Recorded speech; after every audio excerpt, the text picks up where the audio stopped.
The World Cup round of 32 has been a blast. I go lie for you, it's been a blast. And the thing is that this World Cup has messed with a lot of people's sleep routine.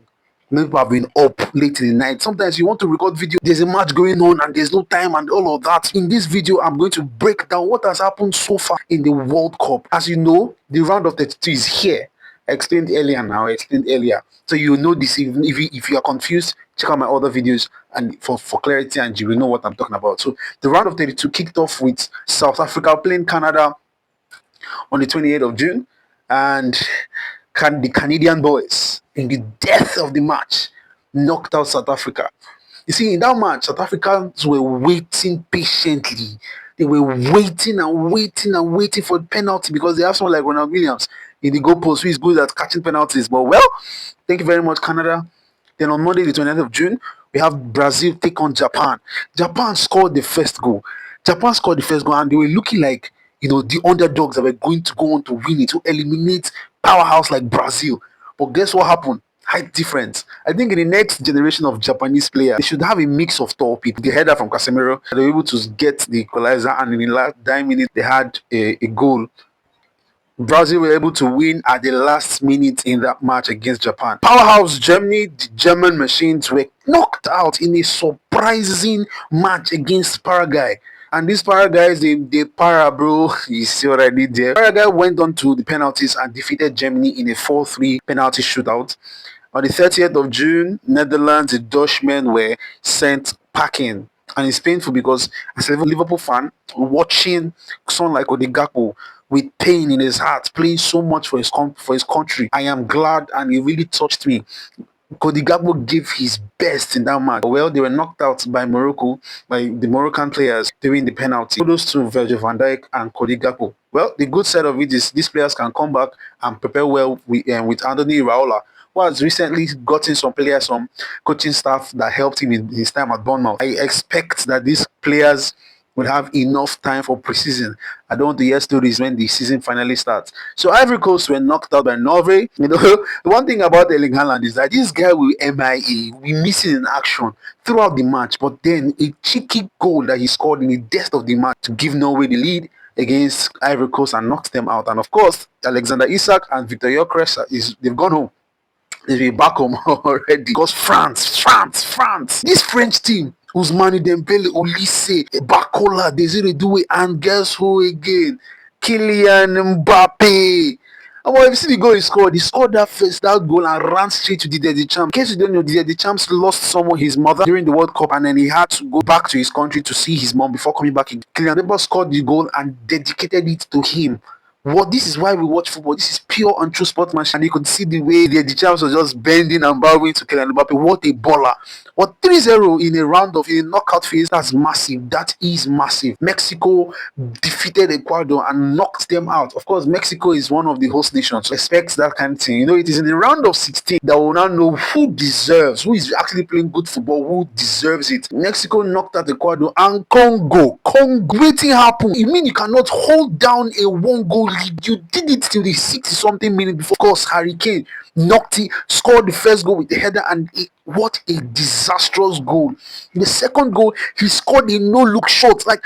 This guy, Harry Kane did not even look at the post. He just ballooned the ball and he entered inside the post. Even the Congolese goalkeeper, he shocked him. And by the way, Congolese goalkeeper did a very good job in that match. Yeah, an amazing job in that match. I just was waiting that at least Congo knock out this England team. They're not good like that. They are not gelling. And we told Thomas Tuchel, we said Thomas Tuchel, this is your football. You will suffer against teams that will sit back. You will suffer. But you have someone like Harry Kane, who is most likely playing his last World Cup, if I'm not mistaken. Giving this kind of level of football, this mentality of football at his age, kudos to him. And that match that actually pained me. See, it hurts me. Yes, Nigeria did not go to the World Cup, but at least I can support other African countries. Congo, I expected more, but they're nothing pay me past. Senegal, 2-0 up, and then you fold. Why? See, when we speak about inferiority complex in Africa, especially Africans against European teams, it's bad. Why will you be leading 2 goals up and then you shrink? You go into your shells and become afraid. If you come out this Belgium for us, what did they play? Carry all people enter inside. They're not taking Belgium play. Nothing. Is it Lukaku that I should be afraid of? why you see they pay me say Nigeria no go this World Cup? They pay me. It's paying me that Nigeria is not in this World Cup. What do you mean that you cannot keep it? A whole African champion, Senegal, you cannot defeat Belgium 2 goals up. Painful. So Senegal is out.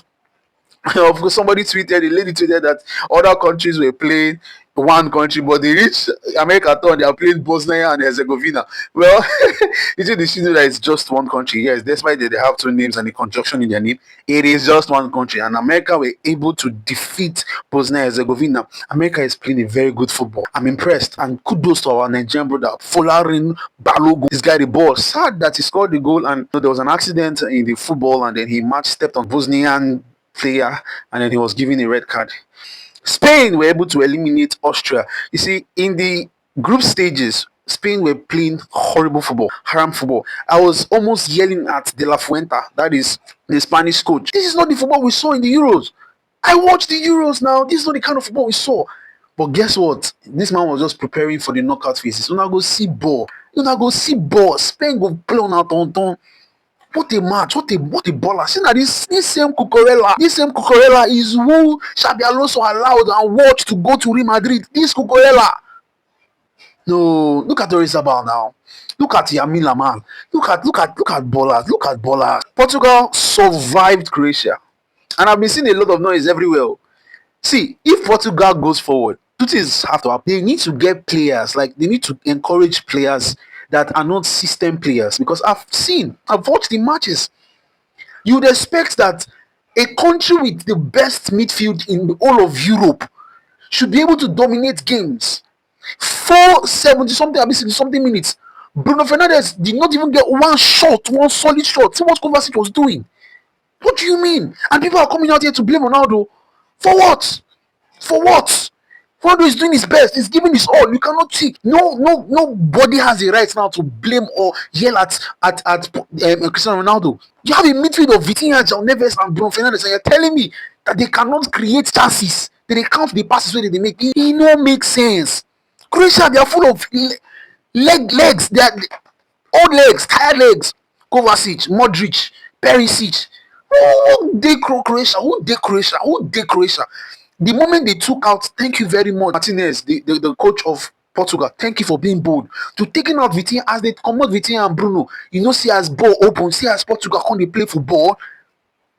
I know that we've complained about Portugal's coach, but I'm telling you, this man deserves his flowers because he's clearly coaching an unteachable set of players that feel that they've arrived. Players they feel that they've arrived. What's all this? What's going on? Well, they were able to. It was a chaotic match. Portugal versus Croatia was a completely chaotic match. But they scored via the cancel the goal. They scored via the cancel goal. Final this thing, 9 minutes or 10 minutes, ref added 10 minutes. Before you know, we see 14 minutes. Croatia scored, and they were thinking that they'll take this match to extra time and penalties. But for where VAR came, how many goals did VAR cancel for this match? Switzerland played Algeria and knocked Algeria out. It is painful that African teams are just going. African teams are leaving, and if they pay me now.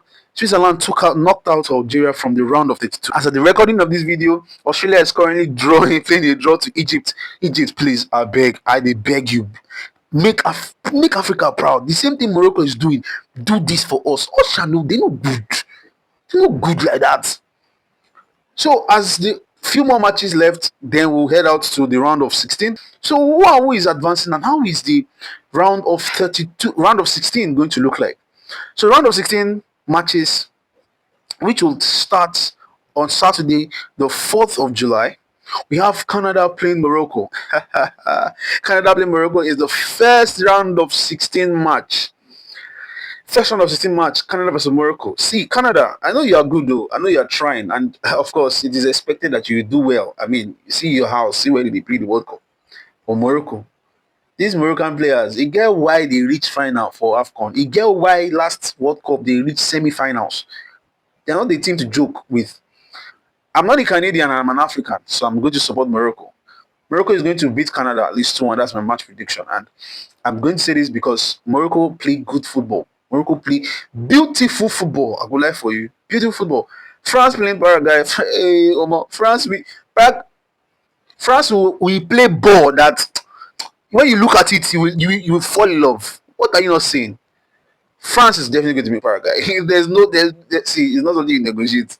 I'm looking at this is a 4-0, 5-0 match. You know, then we have Brazil facing Norway, so we are going to have Vinicius versus Erling Haaland.